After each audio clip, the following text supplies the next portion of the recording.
할렐루야, 주님을 송축합니다. 봄비가 내리는 4월 29일 금요일 새벽입니다. 하나님께서 오늘도 참 좋은 날을 허락해 주셨습니다. 함께 기도하며 매일 주신 기도회 시작하도록 하겠습니다. 하나님 아버지, 오늘도 이 아침 우리를 깨우시고 이 시간 말씀과 기도의 자리로 나오게 하시니 감사합니다. 땅의 현실만 바라보면 우리의 마음에 어둠이 깃들 수밖에 없습니다. 세상이 제 아무리 그러나 혼돈스럽다 해도 하늘을 바라보게 하옵소서. 세상을 창조하시고 다스리시는 하나님의 신비한 은총을 늘 마음에 새기며 살아가게 하옵소서. 오늘도 말씀과 기도 가운데 나아갑니다. 거친 세상에서 사랑으로 승리할 수 있도록 우리의 심령에 주님의 사랑의 마음을 부어주시기를 소망하며 예수 그리스도의 이름으로 기도드립니다. 아멘. 오늘 함께 은혜 나눌 하나님의 말씀은 고린도전서 1장 1절에서 7절의 말씀입니다. 고린도전서 7장 1절에서 7절에 하나님의 말씀을 봉독해 드립니다. 너희가 쓴 문제에 대하여 말하면 남자가 여자를 가까이 아니함이 좋으나 음행을 피하기 위하여 남자마다 자기 아내를 두고 여자마다 자기 남편을 두라. 남편은 그 아내에 대한 의무를 다하고 아내도 그 남편에게 그렇게 할지라. 아내는 자기 몸을 주장하지 못하고 오직 그의 남편이 하며 남편도 그와 같이 자기 몸을 주장하지 못하고 오직 그 아내가 하나니 서로 분방하지 말라. 다만 기도할 틈을 얻기 위하여 합의상 얼마 동안은 하되 다시 합하라. 이는 너희가 절제 못함으로 말미암아 사탄이 너희를 시험하지 못하게 하려 함이라. 그러나 내가 이 말을 함은 허락이요 명령은 아니니라. 나는 모든 사람이 나와 같기를 원하노라. 그러나 각각 하나님께 받은 자기의 은사가 있으니 이 사람은 이러하고 저 사람은 저러하니라. 아멘.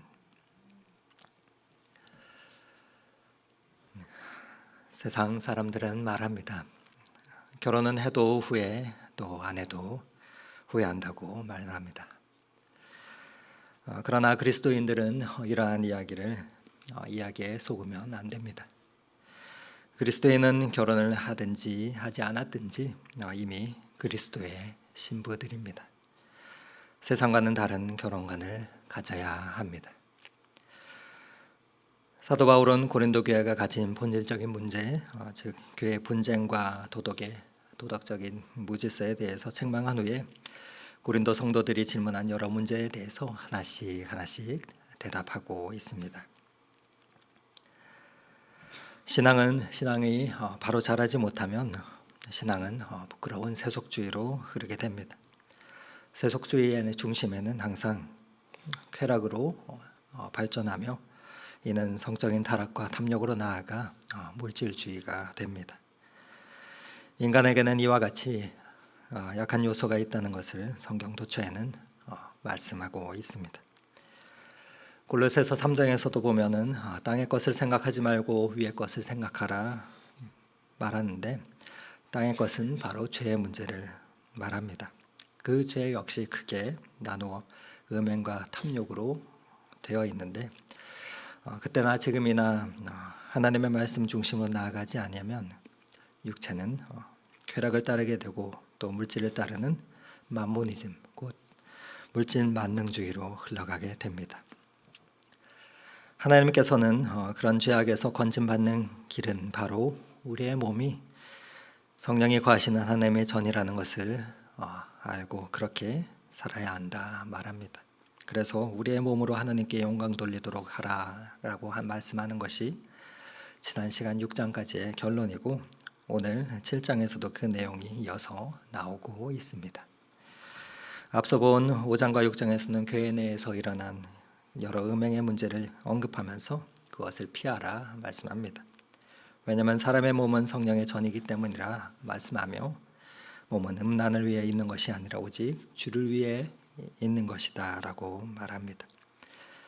우리는 그리스도와 한 영으로 살아가는 존재이자 우리는 우리 자신의 것이 아니라 하나님의 핏값으로 사신 것이기에 우리의 모든 삶은 하나님의 영광을 위해 살아야 한다 함을 말하고 있는 것이죠. 사도 바울은 고린도 교회의 질문에 대해 답을 하면서 결혼의 질서에 대해서 오늘은 설명하기 시작합니다. 1절의 말씀입니다. 너희가 쓴 문제에 대하여 말하면 남자가 여자를 가까이 아니함이 좋다 말합니다. 남자가 여자를 가까이 아니함이 좋다. 여기서 쓰인 가까이 하다는 헬라어로 하프토라는 단어를 씁니다. 하프토라는 이 단어는 이름 아침에 설명하기 다소 민망한 단어이기도 합니다. 이 단어는 만지다, 달라붙다, 불을 붙이다라는 그러한 뜻의 단어입니다. 바로 남녀 관계에서의 성적인 결합을 의미하는 말이라 할 수가 있습니다. 계속해서 언급하지만 당시 고린도 교회는 음행이 만연했기 때문에 성에 대한 가치관이 바르지 못하였습니다. 그래서 지난 시간까지 보았지만 당시 성도들이라는 사람 중에는 내게는 모든 것이 가하기 때문에 창녀와도 성관계를 할 수 있다라고 주장하며 음란한 행동까지 서슴지 않으며 합리화하는 그리스도인들이 있었다라고 합니다. 오늘날도 예수를 믿는 사람 중에 결혼하기 전에 같이 사는 것을 가볍게 여기는 이들도 있습니다. 앞으로 결혼할 것이니까 하면서 합리화시키는 것을 볼 수 있습니다. 그런데 이와는 반대로 또 어떤 이들은 결혼을 죄악시했다는 것입니다. 그래서 고린도 교회 안에 성관계를 거부하는 금욕주의적인 그리스도인들은 남자가 여자를 가까이 하지 않는 것이 좋다라고 주장했습니다. 완전히 극과 극입니다. 한쪽은 세속에 완전 물들어 결혼도 하기 전에 같이 사는가 하면 한쪽은 시집과 장가 가는 것이 죄인 양 여겼던 것입니다. 오늘날도 마찬가지입니다. 성적으로 타락한 사람이 있는가 하면 이런 질문을 한 만큼 극단적일 만큼 성결해야 한다라고 하며 결혼까지 죄로 여기는 사람이 있었다는 것입니다. 아무래도 우리가 자라난 환경 역시 성에 관해서 터부시 해왔기 때문에 왠지 모르게 결혼 생활을 약간 부끄럽게 여기는 그 마음이 있는 것이 사실입니다. 쉽게 말해서 부부의 관계에도 죄의식을 갖는 것입니다. 성경에서도 이 성경적 부부 관계에 대해서 별로 가르치지 않았고 또 부모님들도 이에 대해 말해주지 않았기 때문에 죄의식을 많이 알게 모르게 갖고 있다는 사실입니다. 그 결과 가정생활이 원만하지 않고 때로는 그러한 어려운 결과를 낳기도 합니다. 특히 보수적인 신앙 환경에서 자라난 경우 남편이 성생활을 좀 자주 요구한다든지 하면 신앙이 없다고 몰아붙인다든가 성령 충만하지 않고 성충만하다 하며 수준이 낮은 사람이라고 판단해버려서 나름 독실하다는 사람 중에는 그러한 문제로 말 못할 고통을 겪는 가정도 종종 있음을 보게 됩니다. 그러나 성경을 볼 때 결혼 밖에서의 성생활은 완전한 범죄라 자기의 몸을 죽이는 것이라 말씀하지만 그 반면에 결혼한 부부의 관계는 하나님께서 주신 선물 중에 가장 귀한 선물에 속하기 때문에 오히려 바르게 누리지 못하는 것이 부부에게 주신 선물을 온전히 누리지 못하는 것이다 라고 말합니다. 결혼 밖에서의 그것은 큰 범죄이지만 결혼 안에서는 하나님께서 주신 큰 선물인 것이죠. 그래서 바울은 결혼 제도에 대해 설명하며 2절에서는 이렇게 말합니다. 음행을 피하기 위해 남자마다 자기 아내를 두고 여자마다 자기 남편을 두라 말씀합니다. 결혼은 이미 하나님께서 창세기에서부터 하나님께서도 말씀하신 것입니다. 아담에게 하와를 주신 분은 하나님이십니다. 아담이 독처하는 것을 보신 하나님께서는 내가 그를 위하여 돕는 배필을 지으리라 말씀하시며 하와를 만드셨습니다. 아담은 하와를 보고 그래서 이는 내 뼈 중에 뼈요 살 중에 살이라 이것을 남자에게서 취하였은즉 여자라 부르리라 말했고, 이에 성경은 이러므로 남자가 부모를 떠나 그 아내와 합하여 둘이 한 몸을 이룰지로다 라고 기록했습니다. 예수님께서도 그런즉 이제 둘이 아니요 한 몸이니 그러므로 하나님이 짝지어 주신 것을 사람이 나누지 못할지라 라고 말씀하십니다. 결혼은 하나님이 짝지어 주신 것을 하나님과 사람 앞에 고백하는 것입니다. 오늘날 다양한 이유로 이혼을 하는 이들이 있지만 본래 하나님의 뜻은 남녀가 서로 사랑하며 하나 되는 것입니다. 사도 바울은 3절에 이어서 남편은 그 아내에 대한 의무를 다하고 아내도 그 남편에게 그렇게 할지라 라고 말씀합니다. 결혼이 단지 음행을 피하기 위해 하는 것만은 아니지만 음행을 피하는 하나의 방법이 되기도 하고, 그리고 그것은 남녀가 서로를 신뢰하고 존중할 수 있는 방법이 된다라고 말합니다. 어떻게 서로를 신뢰하고 존중할 수 있는 방법이 됩니까? 그 이유가 4절 말씀에 담겨 있습니다. 함께 4절 말씀을 읽어보도록 하겠습니다.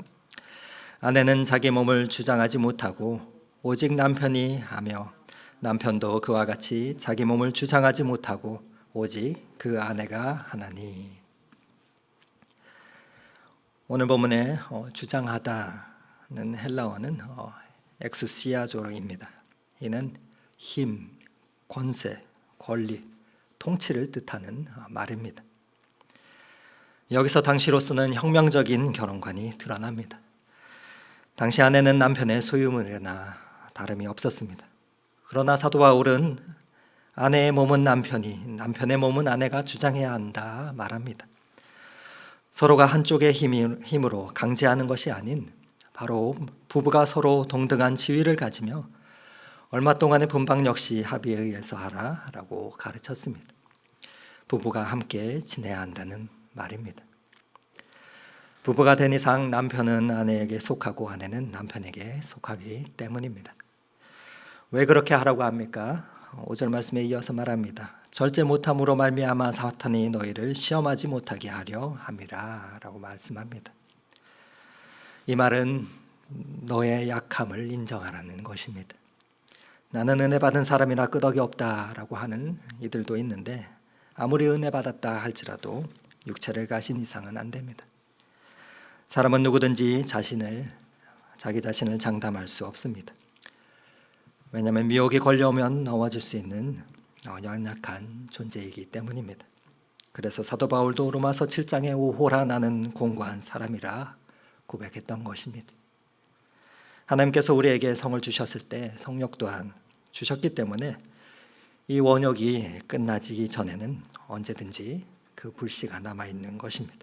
그래서 정욕에 대해서는 절제하라 하지 없애버리라 하지 않습니다. 없어지지 않기 때문인 것이죠. 성경에 삼손이 힘을 잃고 눈이 빠져서 비참하게 죽은 이유도 음행의 문제 때문이었습니다. 하나님이 삼손에게 주신 강한 힘이 민족을 구하기는 했으나 자기 자신은 구하지는 못했습니다. 세상에서는 한 번의 잘못된 만남으로 수치와 창피를 당하는 일들이 많이 일어남을 우리는 봅니다. 그래서 부부간의 절제만이 능사가 아닙니다. 분방에도 합의하여야 하는 것이지 아내가 일방적으로 또 남편이 일방적으로 기간을 정해놓고 할 수 없습니다. 왜냐하면 사탄의 미혹은 줄어드는 일이 없고 사람의 욕구 또한 사라지지 않기 때문입니다. 다만 육체를 쳐서 선한 일에 복종하며 시험할 틈을 주지 않기 위해 절제할 뿐입니다. 마지막으로 바울은 이 문제에 있어 결혼을 무조건 해야 하는 의무다라고 명령하지도 않습니다. 다만 각자가 하나님께 받은 자기의 은사가 있다라고 가르칩니다. 복음은 근본적으로 믿는 자로 하여금 죄에서 벗어나게 하고 자유를 누리게 합니다. 그러나 어리석은 자들은 자유와 방종을 구분하지 못하고 또 율법적인 태도를 일관하며 때로는 방종에 빠지지 말아야 한다는 기준 때문에 주님이 허락해 주신 그 자유까지도 구속합니다. 하지만 중요한 것은 죄에서 자유하며 사탄의 시험을 이기고 주님 앞에 신실하게 살아가며 하나님이 내 삶을 주장하시도록 하는 가입니다. 우리는 주님의 거룩한 신부이기 때문입니다. 부부는 서로에게 신실해야 하듯이 남편과 아내 또한 각자가 주님 앞에서 정결한 신부처럼 살아야 합니다. 이를 결혼한 부부는 부부의 관계 안에서 훈련하고 연습하는 것입니다. 성도의 가정은 하나님의 통치를 경험하고 드러내는 곳입니다. 부부는 하나님의 중심이 되는 수직적인 관계를 유지하며 동시에 서로 간의 수평적인 관계를 통해서 내 이웃을 내 몸과 같이 사랑하라 함을 훈련하도록 허락하신 장입니다. 부부는 적당한 선에서 맞추어가는 관계가 아닙니다. 부부가 사랑으로 연합하듯이 그리스도를 통해 허락하신 하나님의 사랑으로 끝까지 서로를 책임지며 사랑하는 관계입니다. 그 사랑 안에서 하나님의 통치 가운데 주어지신 그 진정한 자유와 평안을 경험하고 또 사단의 불같은 시험을 통과하도록 우리에게 주신 놀라운 축복의 선물이기 때문입니다. 오늘도 그 은혜 가운데 허락하신 가정을 위해 기도하고 또 축복하며 그 가운데서 참된 자유를 누리시는 저와 여러분의 복된 하루가 되시기를 오늘 이 말씀 의지하며 축원을 드립니다. 함께 기도하겠습니다.